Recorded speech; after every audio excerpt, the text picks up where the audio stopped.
Halo sahabat Bawaslu Kabupaten Rembang. Perkenalkan, nama saya Nibro Surahid. Saya di sini sebagai host dalam talk show-nya Bawaslu Kabupaten Rembang. Pada hari ini spesial untuk teman-teman sahabat Bawaslu Kabupaten Rembang. Kita sudah menghadirkan teman-teman narasumber baik dari Bawaslu maupun juga dari KPU Kabupaten Rembang. Siapa saja dia? Saya perkenalkan satu persatu. Perkenalkan yang pertama dari anggota Bawaslu Kabupaten Rembang, Mas Mutakin. Disapa dulu, Mas. Selamat pagi, selamat siang, dan selamat malam, sahabat Bawaslu semuanya. Kok langsung semua, Mas? Iya, karena ini tayangan ini nanti bisa dinikmati dari pagi, siang maupun malam. Boleh. Masuk. Narasumber kita yang kedua dari anggota KPU Kabupaten Rembang. Namanya Mas Sadullah. Sapa dulu, Mas Sadullah. Oke, selamat sore dan semangat pagi ya teman-teman sahabat Bawaslu Rembang. Oke. Narasumber kita yang ketiga, ini yang sosok yang sangat menurut saya adalah pemikir banget orangnya. Beliau juga anggota KPU Kabupaten Rembang, Mas Arifin. Disapa dulu, Mas, teman-teman. Halo sahabat Bawaslu, tetap semangat. Oke, teman-teman sekalian, khusus pada edisi hari ini kita akan mencoba untuk mereview seluruh perjalanan dari pemilu sampai ke pilkada, apa saja sih tahapan-tahapannya, terus kemudian dinamika yang dihadapi oleh teman-teman penyelenggara pemilu yang ada di Kabupaten Rembang ini seperti apa. Saya mulai dulu dari teman-teman KPU dulu ya. Seingat saya, Mas, di tahapan pemilu itu kan yang paling awal kan setelah pembentukan regulasi adalah pendaftaran partai politik. Pendaftaran partai politik boleh diceritakan enggak? Secara singkat aja, Mas, di Kabupaten Rembang itu seperti apa prosesnya pada waktu pemilu 2024 kemarin? Mas Arifin mungkin, Mas. 2024 ya. Jadi untuk pendaftaran pemilu 2024 khususnya partai politik, karena kan untuk peserta pemilu itu ada tiga. Ada calon presiden dan wakil presiden, kemudian pendaftaran partai politik, dan kemudian DPD. Oke. Nah, selanjutnya ini kita khusus bicara soal yang pendaftaran partai politik. Jadi di tahun 2024, jadi untuk pendaftaran parpol pemilu 2024 itu terpusat di KPU RI. Jadi para calon peserta pemilu 2024 partai politik ini daftarnya di KPU Republik Indonesia, di KPU RI, menggunakan aplikasi yang namanya Sipol. Nah, kemudian apa tugas dari KPU Kabupaten Rembang? Tugas KPU Kabupaten Rembang itu nanti membantu KPU RI dalam hal verifikasi partai politik. Verifikasi partai politik baik yang administrasi maupun yang faktual. Begitu. Kalau di Rembang sendiri partai yang diverifikasi secara faktual ada enggak? Di Kabupaten Rembang ada, seingat saya ada 8 partai politik yang diverifikasi faktual.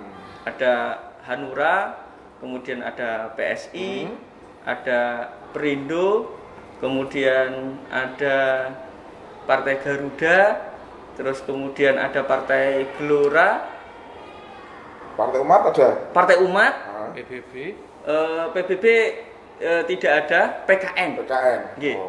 Nah, itu yang kemudian setelah dinyatakan verifikasi administrasi lolos dengan keterpenuhan jumlah anggota sekian, kemudian dihitung menggunakan rumus Cauchy-Morgan, kemudian muncullah sampel yang kita kemudian harus datangi untuk diverifikasi faktual.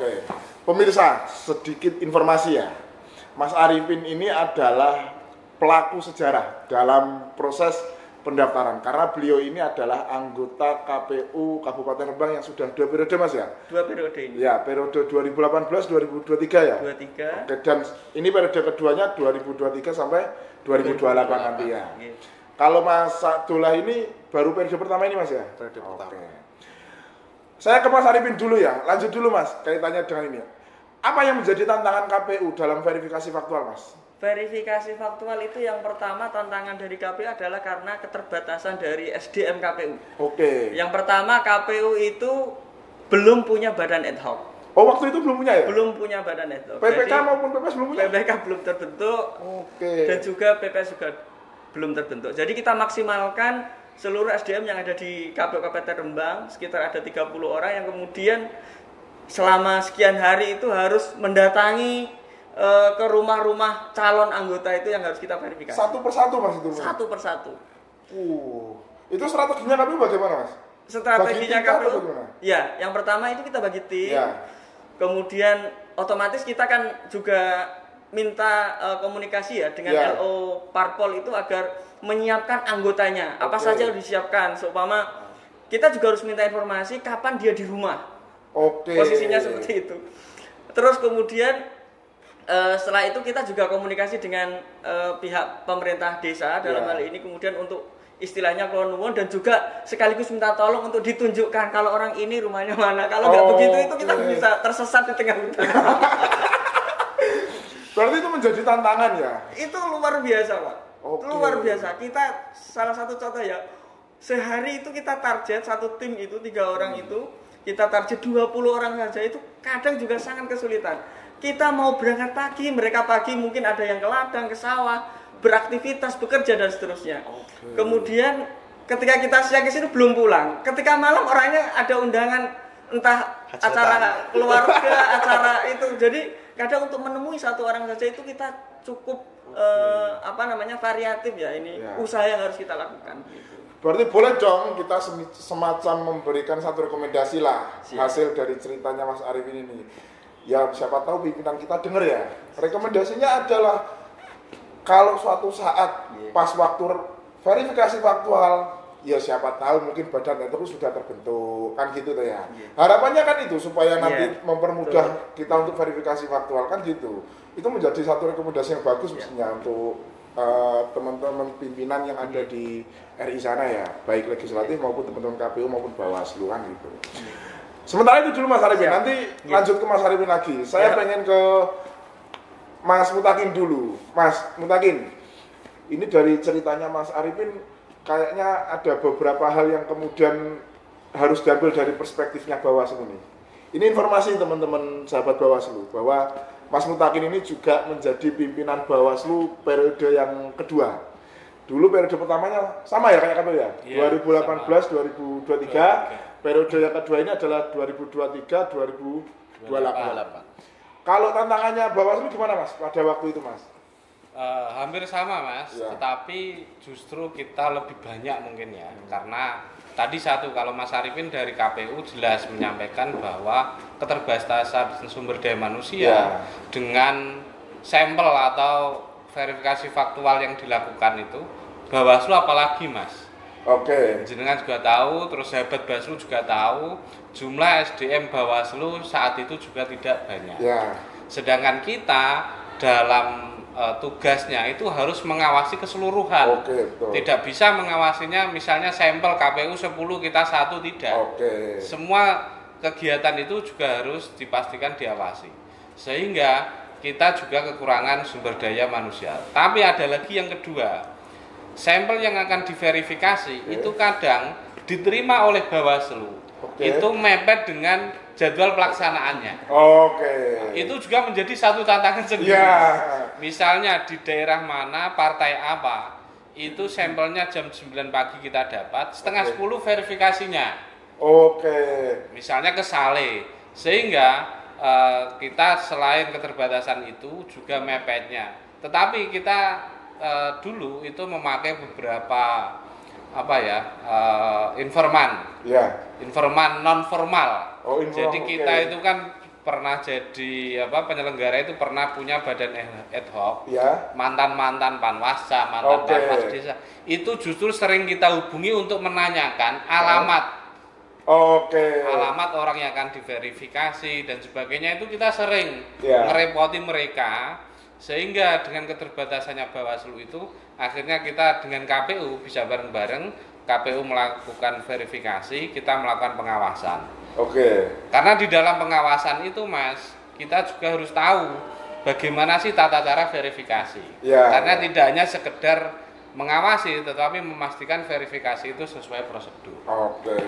Berarti prinsipnya SDM Mas ya kaitannya dengan. Iya. Pada saat Waktu itu Bawaslu sudah terbentuk nggak badan etiknya, Panwascam, PKD atau apa? Belum. Oh, belum terbentuk sama, ya? belum terbentuk. Oke. Padahal kalau tadi misalnya usulannya Mas Neha ya terkait agar di atas dengar misalnya. Padahal regulasi kita itu memungkinkan. Karena badan ad hoc itu bisa dibentuk sebenarnya sejak tahapan lah, sedangkan itu sudah tahapan. Nah, itu yang menjadi evaluasi Iya. kita ya mestinya ya. Sebenarnya bisa dari awal itu bisa dibentuk. Karena saya ada pengalaman sedikit saat dulu jadi PPK di 2014, itu verifikasi dari KPU itu saya ikut mengantar saat itu saya jadi PPK, saya ingat. Oke. Jadi saat itu badan ad hoc sudah terbentuk. Ya. Mungkin Mas Arifin saat itu juga BPK ingat kita ngantarkan KPU, kita membantu itu karena kita sudah BPK. Oke. Berarti ya prinsipnya sama Mas ya kayak KPU kendalanya itu ya. Sehingga ya memang itu menjadi perhatian khusus Mas kaitannya dengan itu. Soalnya apa ya? Ya kita sangat minim lah. Bawaslu kabupaten jumlahnya berapa orang? Masa harus mengawasi seluruh kabupaten kan ya? Iya. Susah juga kan sehingga perlu badan ad hoc yang harus terbentuk. Nah, kalau ngomong-ngomong soal satu kabupaten nih, pemirsa kita punya satu orang anggota KPU, dia megang data orang seluruh kabupaten Bang. Namanya Mas Abdullah. Beliau ini adalah divisi perencanaan, data dan informasi. Nah, ini yang membawa datanya orang se-Kabupaten Rembang. Setahu saya Mas, data pemilih di pemilu ataupun pilkada itu kan yang paling krusial, tahapan paling krusial nih. Iya. Ya. Caranya KPU, strateginya bagaimana sih untuk bisa mewujudkan data pemilih yang mutakhir? Ya, teman-teman sahabat Bawaslu. Karena perjalanan untuk pemutakhiran itu saya masuk dalam KPU itu sudah penetapan DPT. Oh, penetapan DPT. Sudah penetapan DPT. Jadi kemarin karena kebetulan saya dilantik itu di bulan Oktober ya. Jadi itu DPT sudah ditetapkan, terus saya tinggal melanjutkan.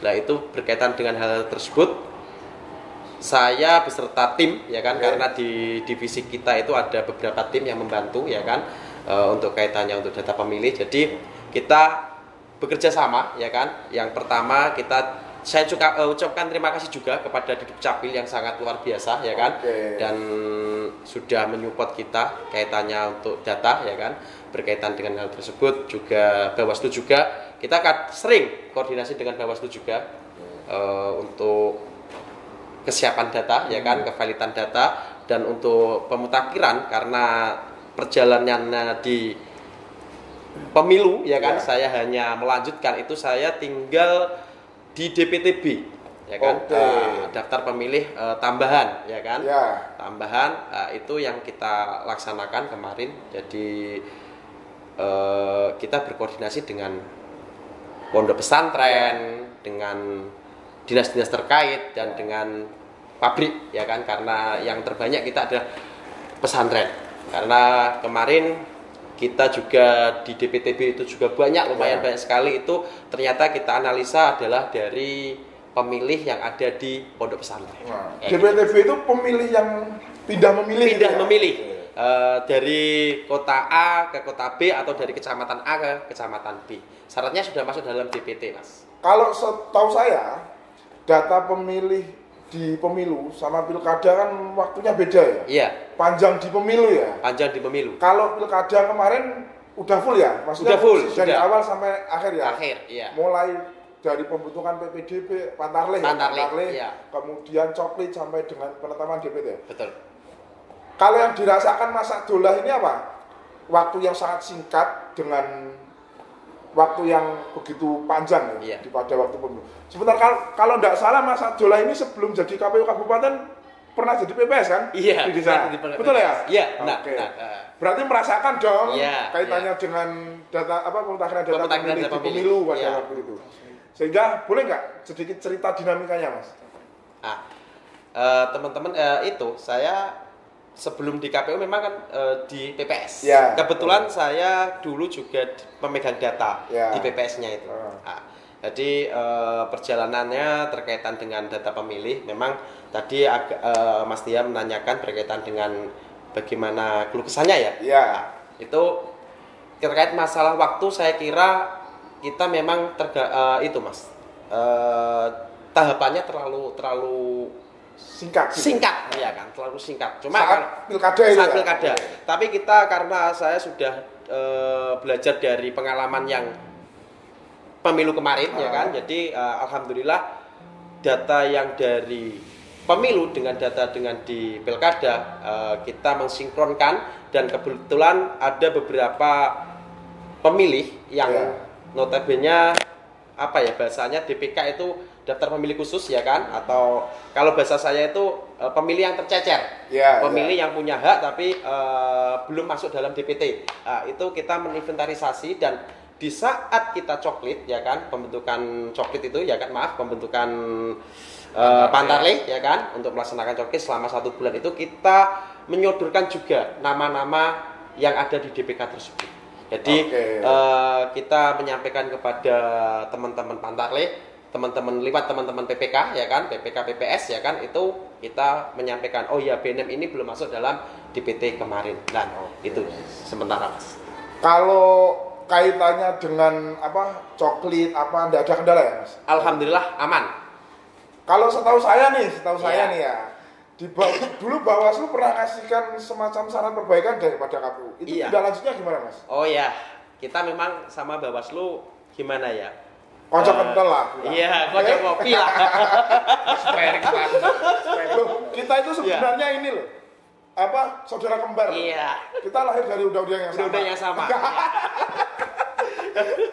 Ya, tadi menjawab sama pertanyaan Mas nih ya kan? Itu Mas, kalau kita kemarin memang kita banyak lah istilahnya, kalau bahasa kita bukan sarper Mas ya. Surat cinta. Surat cinta. Surat cinta dari teman-teman Bawaslu. Iya, dari teman-teman Bawaslu. Dan alhamdulillah dengan surat cinta yang diberikan kepada kami, ya kan, kami selalu cocokkan data antara, karena Bawaslu punya data sendiri ya. Bawaslu punya data sendiri, KPU punya data sendiri lah. Kita sarper itu kita cocokkan ya kan, manakala ada data pemilih yang tidak masuk atau data pemilih yang sekiranya masuk dalam DPT tapi sudah TMS adalah meninggal atau istilahnya pindah domisili atau pindah pekerjaan ya kan. Nah, itu kita sinkronkan dengan teman-teman Bawaslu, dan alhamdulillah dengan adanya teman-teman Bawaslu memberikan saran perbaikan kepada kita, surat cinta kepada kita, alhamdulillah kemarin kita penetapan DPT mulai dari DPS, DPT sampai dengan akhir pilkada, alhamdulillah DPT yang ada di Rembang clear. Berarti ini nyaman ya bahasanya? Alhamdulillah ya. Bahasanya apa tadi, surat cinta? Surat cinta. Biar kita lebih mesra gitu. Terus ngomong-ngomong soal tadi ada PPD Pantarleh atau PPDP ya bahasanya. Pantarleh atau PPDP di Rembang itu istilahnya ini untuk menjawab mosi ya. Katanya gini, PPDP itu nanti wajib ikut KPPS katanya gitu. Oh iya. Itu bener nggak sih? Ada aturannya nggak sih bahasanya? Itu gini Mas, aturannya ada ya kan, aturannya ada, dan itu kenapa kok diwajibkan untuk menjadi KPPS ya kan. Salah satunya untuk mempermudah kita, mempermudah kinerja teman-teman KPPS. Karena apa? Kalau teman-teman PPDP itu, karena kan PPDP kalau untuk pemilu pilkada kemarin itu kan maksimal kan 600 ya kan. Kita kalau di desa sih saya kira teman-teman yang ada di desa tahulah. Ini si A ini, Fulan ini orangnya seperti ini ya kan. Si B orangnya seperti ini modelnya. Tapi kalau kita di kota Mas ya kan, itu kita agak kesusahan untuk membedakan ya kan, ini si A si B itu. Nah jadi kalau PPDP itu karena kita itu door to door ya kan, PPDP atau Pantarleh ya kan, itu langsung masuk ke rumah ya kan, untuk mendata oh ya iki wong iki ya kan, dan itu pun kita tidak sesuai dengan wilayah kerjanya Mas. Seumpamanya PPDP atau Pantarleh itu di TPS 1, dia juga harus bekerja di TPS 1 itu. Jadi lebih mengenal warga di sekitarnya. Kayak gitu. Berarti biar lebih mengenal dan mempermudah ya, waktu hari H gitu. Waktu hari H. Oke. ngomong-ngomong soal PPDP atau Pantarlih itu kan badan ad hoc ya. Iya. Nah, teman-teman sahabat Bawaslu, kebetulan nih di Bawaslu itu yang PIC atau penanggung jawab pengawasan tentang badan ad hoc itu adalah Mas Mutakin. Boleh enggak Mas bercerita sedikit nih kaitannya dengan apa sih yang menjadi potret Bawaslu dalam pengawasan badan ad hoc? Baik pemilu atau pilkada ya? Terima kasih Mas Tia. Jadi sebelum saya menjawab ya bagaimana peran Bawaslu dalam pengawasan pembentukan badan ad hoc dari KPU, mungkin saya elaborasi sedikit ya. Tadi dari data pemilih bagaimana Mas Abdullah masuk di saat data pemilih itu sudah DPT pemilu. Tetapi yang penting karena data pemilih itu sebenarnya Mas itu hal yang dinamis. Iya, betul. Jadi walaupun tahapannya namanya pemutakhiran, ada kata-kata akhir, tetapi itu selalu dinamis. Terus berikutnya tantangan yang ternyata juga diantisipasi oleh teman-teman KPU menjadi catatan kita kemarin itu tadi yang disampaikan DPTB atau pemilih tambahan atau pindahan. Itu dari pindahan di dalam pemilu dan pindahan di dalam pilkada itu bisa disikapi berbeda. Iya, betul. Karena kalau pindahan di dalam pemilu itu surat suaranya berbeda. Tapi kalau untuk pilkada, asalkan masih penduduk Rembang, dia mau pindah kemanapun selama surat suara itu tersedia. Nah, hal itu yang kemarin dalam pengawasan kita, KPU bisa menangkap perbedaan itu sehingga tidak menjadikan masalah. Yang kedua, catatan kita juga, kita selalu dalam penyusunan data pemilih itu ada permasalahan dengan aplikasi. Hasil kerja-kerja di lapangan, ketika itu harus sinkron dengan aplikasi, itu selalu bermasalah. Nah, padahal aplikasi itu seharusnya kan menjadi tools bantu ya, alat bantu. Dan kemarin hal itu hampir 100% bisa terwujud. Antara kerja di lapangan dan aplikasi ini bisa terwujud. Sehingga pengawasan kita kemarin, baik pengawasan saat di lapangan maupun saat data pemilih itu di aplikasi, itu bisa dengan mudah. Lanjut, karena tadi sudah menyinggung kaitannya dengan SDM, kaitannya dengan pembentukan badan ad hoc, apalagi ada Pantarlih yang diharapkan itu bisa menjadi KPPS. Sebenarnya itu satu hal yang memang linier. Karena apa? KPPS itu yang berasal dari PPDP itu akan mengetahui bagaimana pemilih itu berada di situ. Maka dari itu upaya pencegahan dulu saya ingat Bawaslu ketika merekrut PPDP itu seharusnya memperhatikan syarat untuk saat dia menjadi KPPS. Jangan sampai terjebak nanti dia sudah jadi PPDP tetapi ketika menjadi KPPS yang syaratnya harus A, B, C, D itu tidak memenuhi. Dan itu saya kira kemarin juga berjalan. Terus berikutnya saat pembentukan badan ad hoc, terutama KPPS, memang yang masih menjadi momok atau permasalahan di Kabupaten Rembang ini masuknya penduduk atau pemilih di Kabupaten Rembang ini pada sistem sipol itu. Sipol, sipolnya KPU itu ya. Sipolnya KPU sering masih masuk menjadi anggota partai dan sebagainya. Walaupun apapun itu kondisi realnya ya, entah diklaim, entah dimasukkan atau bagaimana. Permasalahannya masyarakat ini tidak proaktif.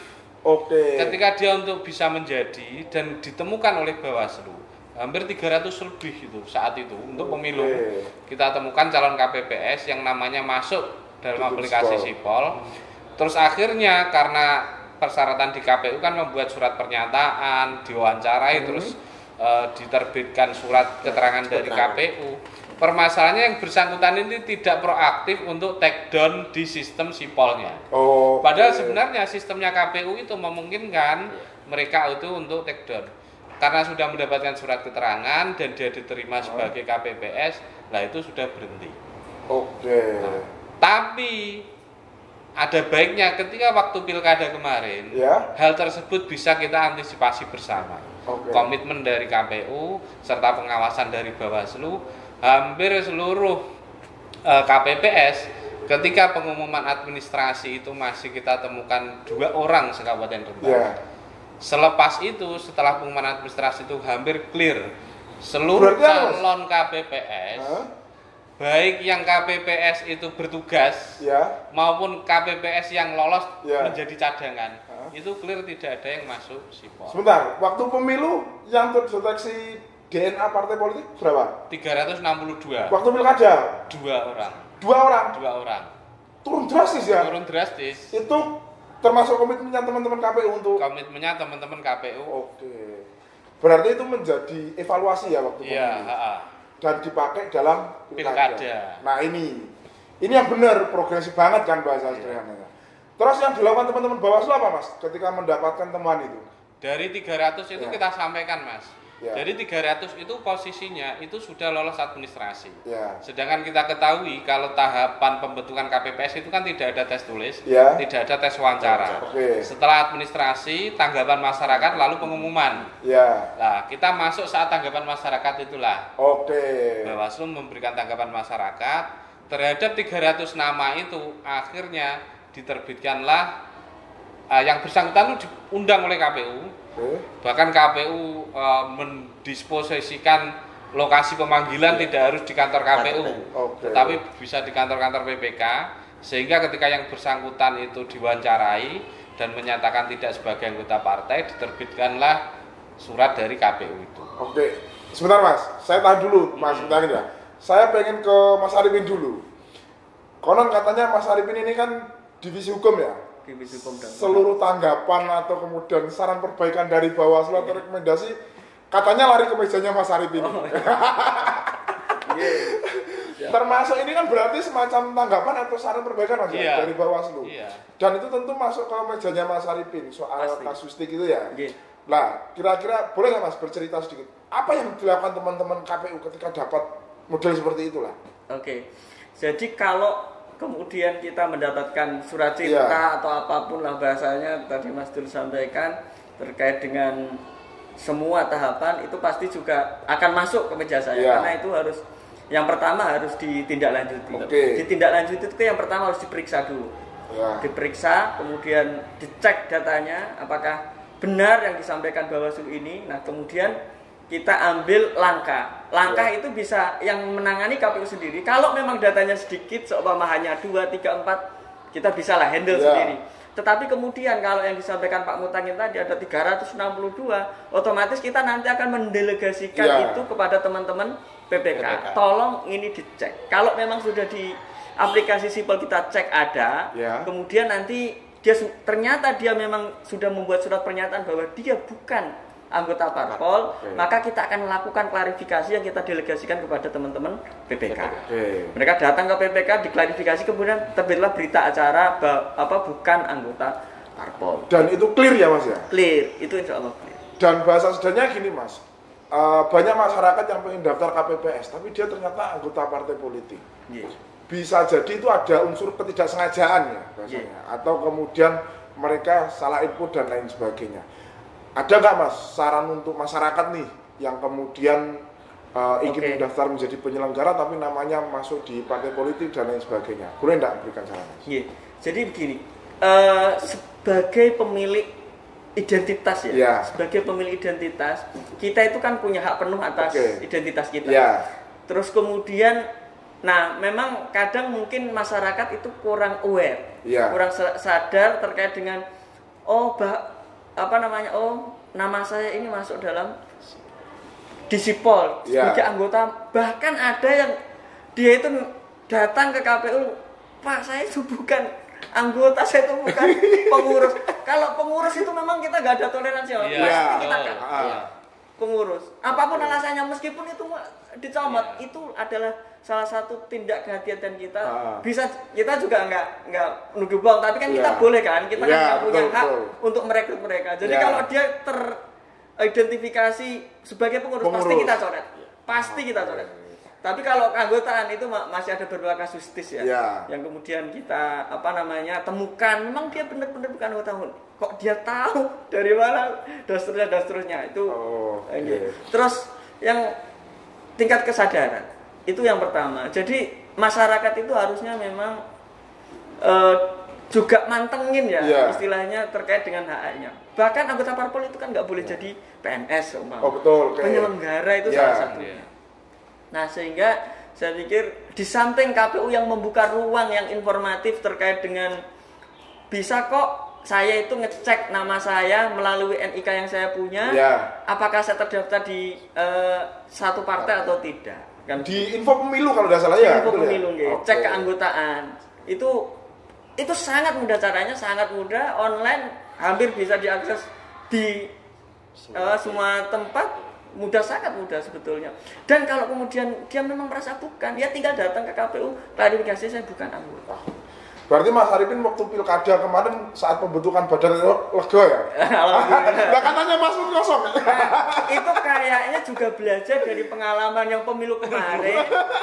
Banyak yang anggota calon anggota saya kok ini masih sebenarnya sebagai anggota parpol. Iya. Padahal saya dari dulu tuh jadi penyelenggara, nggak pernah saya tuh jadi ikut parpol karena saya tahu bahwa sebagai penyelenggara saya harus bebas dari afiliasi parpol. Oke. Sehingga secara kesadaran dia itu tidak mungkin saya mendaftarkan diri sebagai anggota parpol gitu. Nah mungkin pasca itu kemudian teman-teman yang terutama yang di lingkungan calon penyelenggara kemudian aware, kemudian melakukan tindakan, kemudian klarifikasi, sehingga oleh sistem kami ketika ada klarifikasi itu kemudian di sistem sipol itu bisa terhapus, Mas. Jadi untuk menghapus nama sebagai keanggotaan di salah satu parpol, di sipol terutama ya, di sipol itu dia KPU RI mewajibkan atau mensyaratkan, salah satunya adalah berita acara klarifikasi bahwa dia bukan anggota parpol, kita unggah secara sistemik, nanti itu akan dihapus oleh sistem, baik oleh KPU RI yang kemudian haknya penghapusan itu diserahkan ke partai politik. Berarti sarannya itu Mas ya untuk teman-teman, untuk masyarakat umum ya, harus proaktif lah soal ngecek identitas apakah masuk di sipol atau enggak gitu ya. Tapi menambahkan Mas, memang pilkada kemarin ya hampir pembentukan badan ad hoc, tidak hanya KPPS, termasuk badan ad hoc kita untuk pengawas TPS itu juga hampir 100% itu clear. Bahkan 2 orang yang terindikasi masuk sipol itu saja kita temukan saat mendaftar. Jadi sebelum pengumuman administrasi. Salah satunya memang hasil evaluasi atau catatan pengalaman dari pemilu, termasuk juga sistem rekrutmen KPU kemarin yang aplikasinya namanya Siakba. Ternyata di Siakba itu ada NIK yang masuk sebagai masih di sipol itu ada notis. Ada notifnya. Ada notis warna atau merah atau apa gitu ada. Nah, itu salah satunya juga yang membantu pengawasan dan kerja dari KPU. Berarti ya bermanfaat banget ya bahasa sederhananya soal evaluasinya. Bagus Mas ini kalau kemudian yang namanya evaluasi mengalami progres yang bagus banget lah. Dari 300 turun sampai 2 bahkan tidak masuk di pengumuman administratif loh. Bisa kita katakan 0 loh itu. Ya justru itu Mas, kenapa Kabupaten Rembang itu dalam pengawasan ad hoc mendapatkan juara 1 se-Jawa Tengah. Iya betul.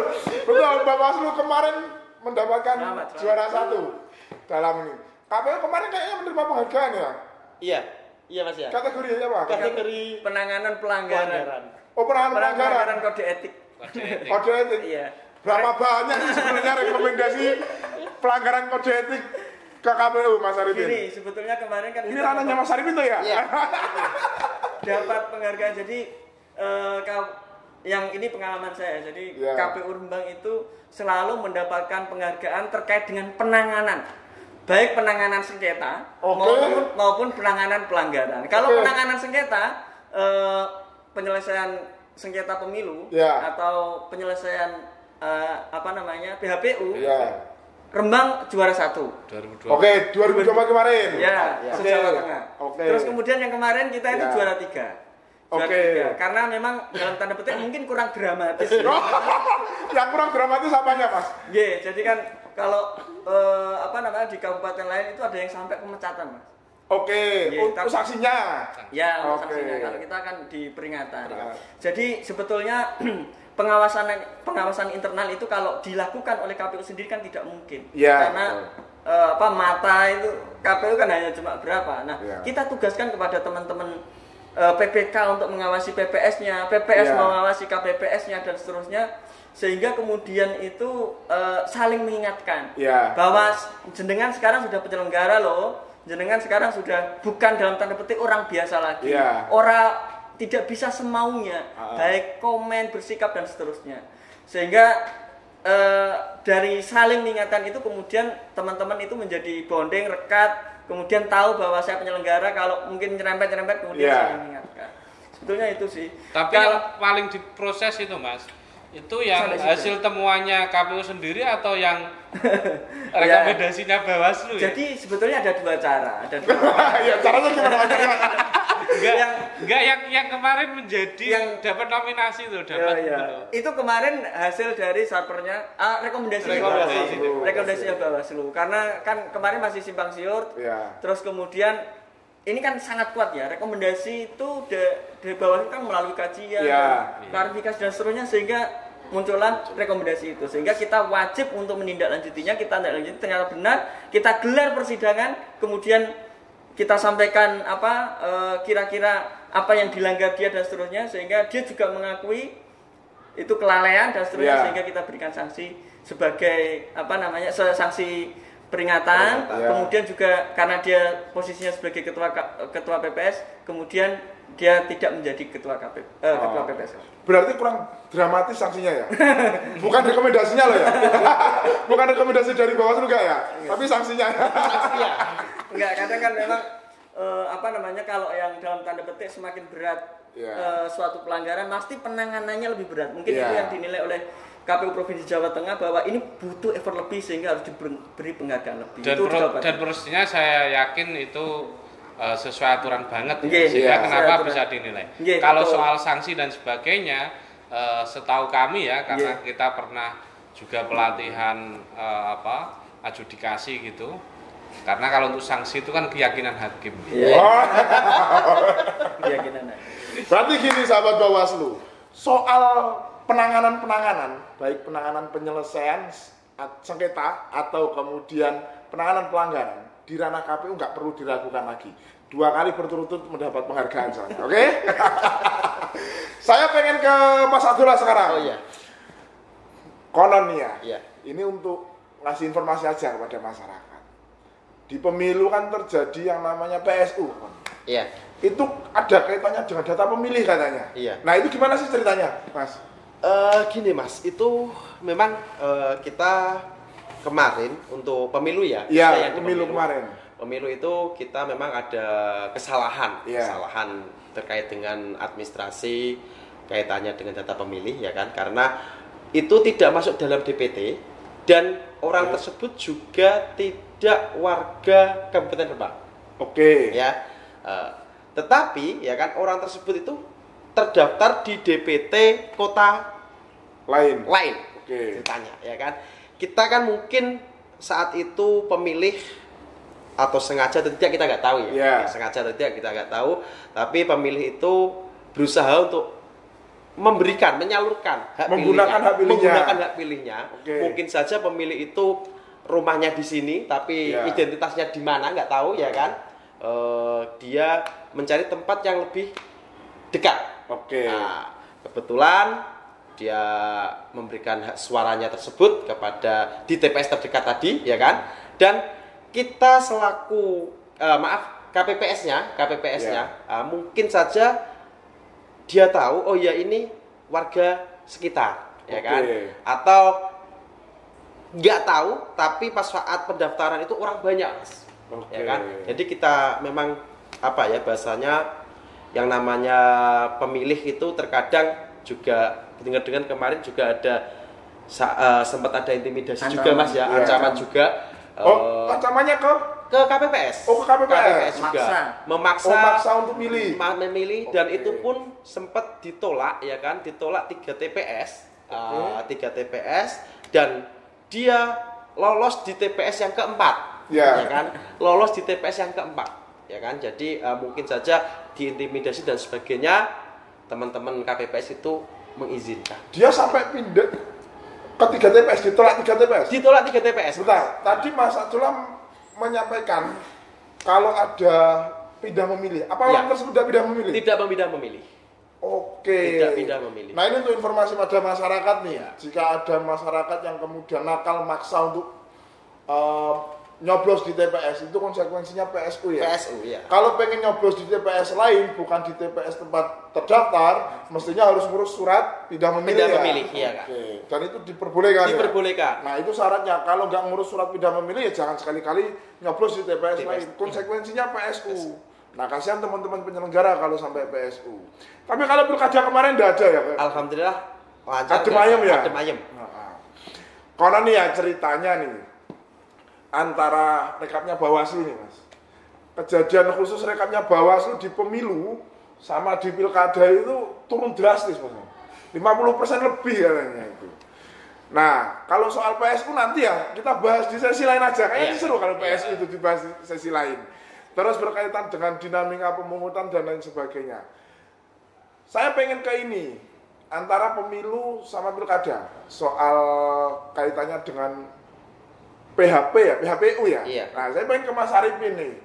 Karena Mas Arifin punya cerita lucu Mas di PHPU, katanya nanti. Moga-moga diungkap nantinya. Di PHPU, kalau pemilu di PHPU Mas ya? Pemilu di PHPU. Kalau di pilkada ada aja PHPU, PHP nggak ada ya?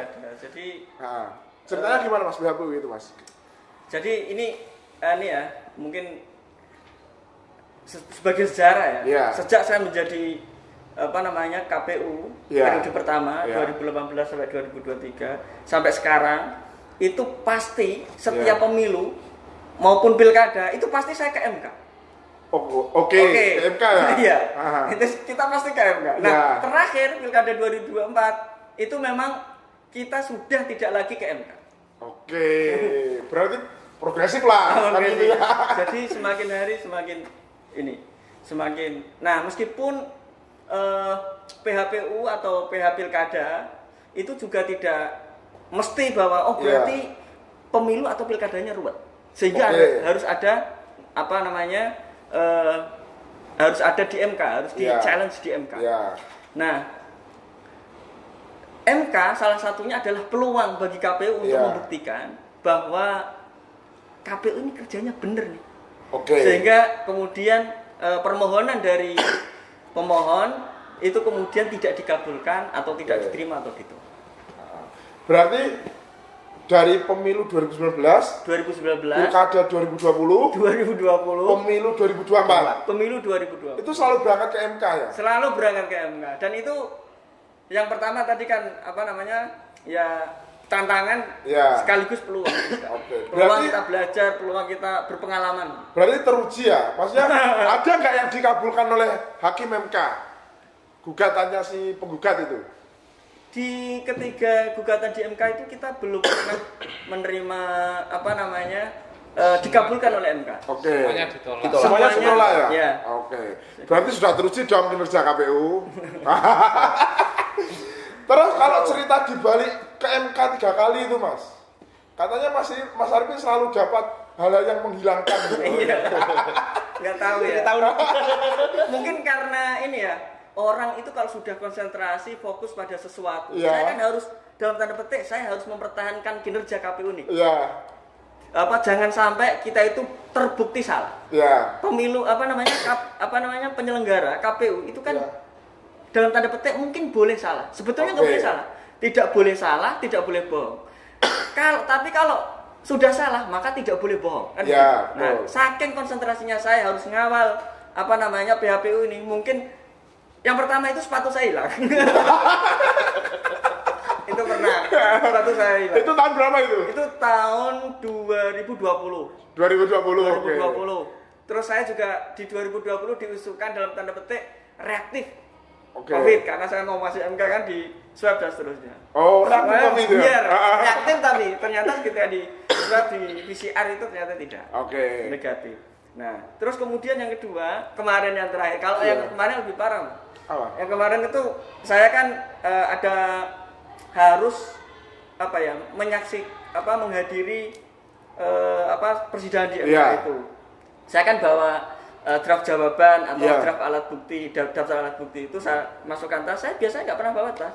Itu setelah dari MK, kemudian saya balik ngopi-ngopi, kemudian tiba-tiba ketika saya ingat itu tas saya sudah nggak ada. Lah tapi akhirnya hilang.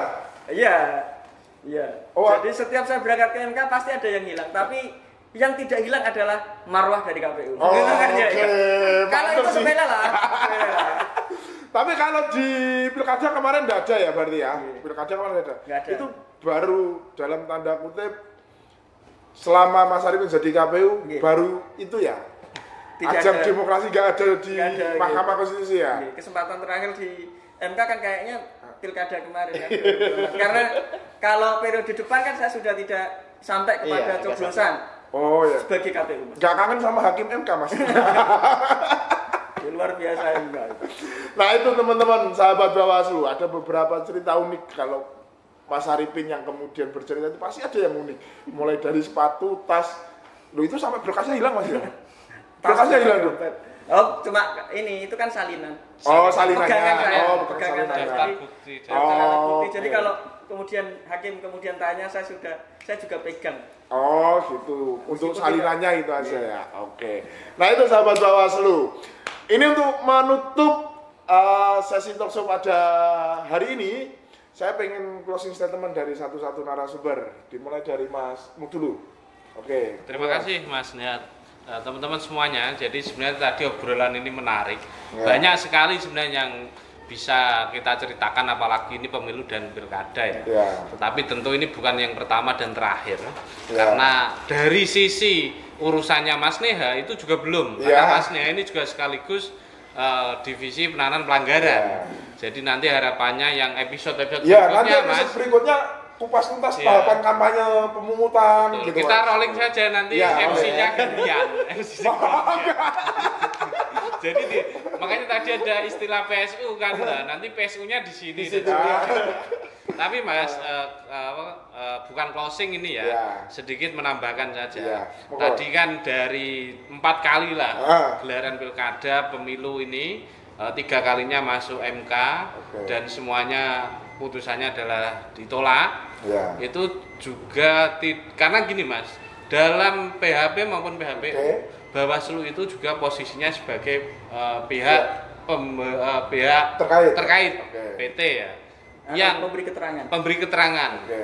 PK, pemberi Oke. keterangan, yang posisinya itu karena begini, ada pihak yang termohon ini KPU Ya. ini apa kerjanya disampaikan. Oke. Tapi orang yang memberi keterangan ini itu kan justru harus benar-benar di tengah. Oke. Apa yang dikerjakan itulah yang disampaikan. Sampaikan.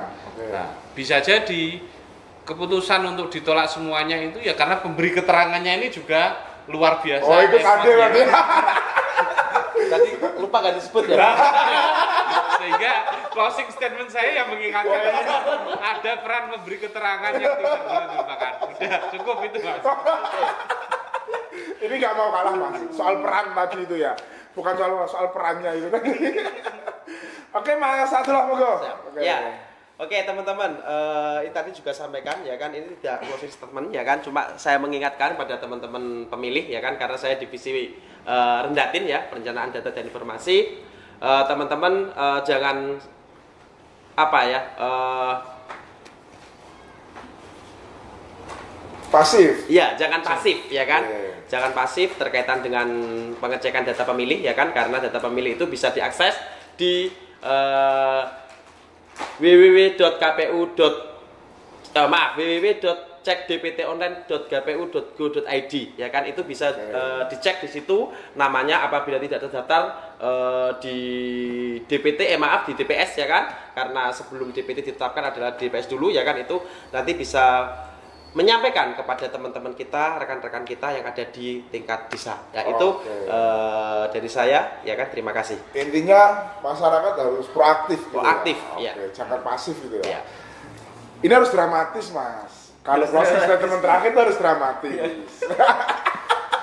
Closing statement, Closing- closing statement sak dungane sih. Monggo Mas Arifin. Oke. Sahabat Bawaslu, bahwa kita di penyelenggara itu tujuannya hanya satu. Tujuannya adalah mengawal suara rakyat. Jadi yakinlah bahwa KPU, Bawaslu itu mandiri, jujur, adil dan berintegritas. Sudah? Terima kasih untuk para narasumber pada hari ini dan kita semoga ketemu di sesi yang lain ya. Demikian sahabat Bawaslu yang bisa kita sampaikan dan nantikan di episode selanjutnya masih banyak tahapan yang belum diungkap oleh para narasumber kita dan tentunya akan dibahas oleh para narasumber sesuai dengan divisi atau kemudian sesuai dengan bidangnya masing-masing. Masih banyak tahapan lah, ada kampanye dan lain sebagainya. Demikian yang bisa saya sampaikan dan sekali lagi saya mengucapkan terima kasih kepada para penonton dan saya akhiri wassalamualaikum warahmatullahi wabarakatuh. Waalaikumsalam warahmatullahi wabarakatuh.